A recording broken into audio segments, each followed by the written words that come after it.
Let's talk about The Blackening. I love this so much. Let's get into it.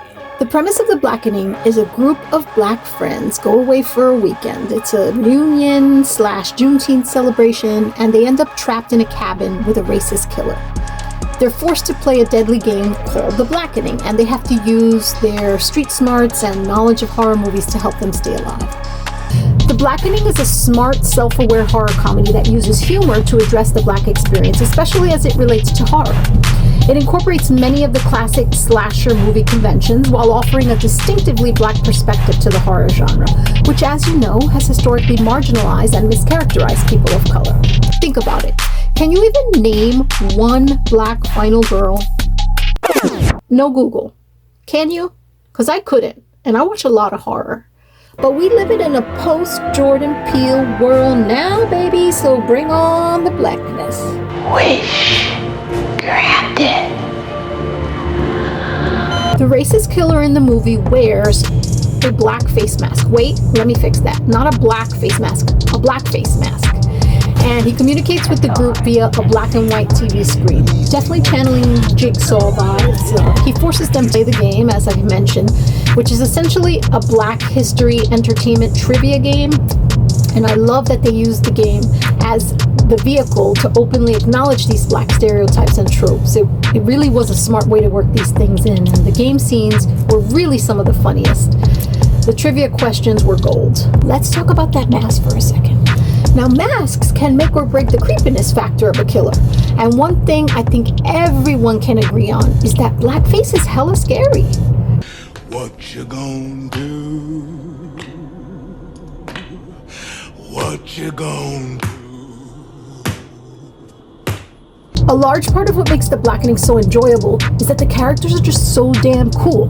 You're essentially vibing with this crew throughout the movie, which makes the kill scenes even more nerve-wracking because honestly, you just don't want to see any of them die. We need a plan. I'm saying, don't you dare. Don't say this dumb shit. We have to split up. Your time has run out. Although in a hilarious scene where the friends were forced by the killer to offer up the one they deemed to be the blackest for slaughter, the token nerd character, in an attempt to prove he's not the blackest, admits, I voted for Trump. What?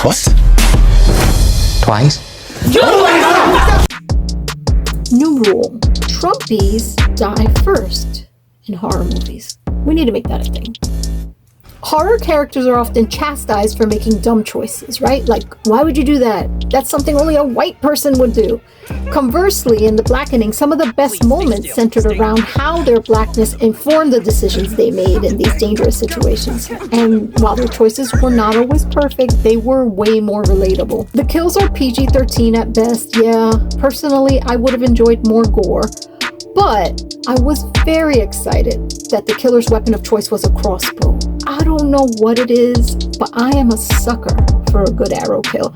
It's so visceral. It makes that cruel sound when it gets shot.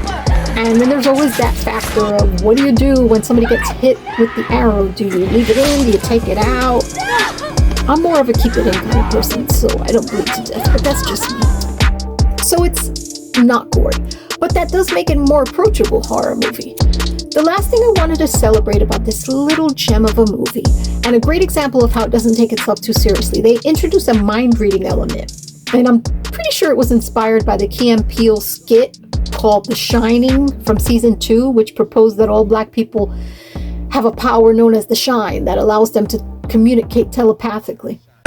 You never shine with another black person before? No. This was really the only sci-fi piece, and in any other slasher movie, it would not have worked. It would have seemed totally out of left field.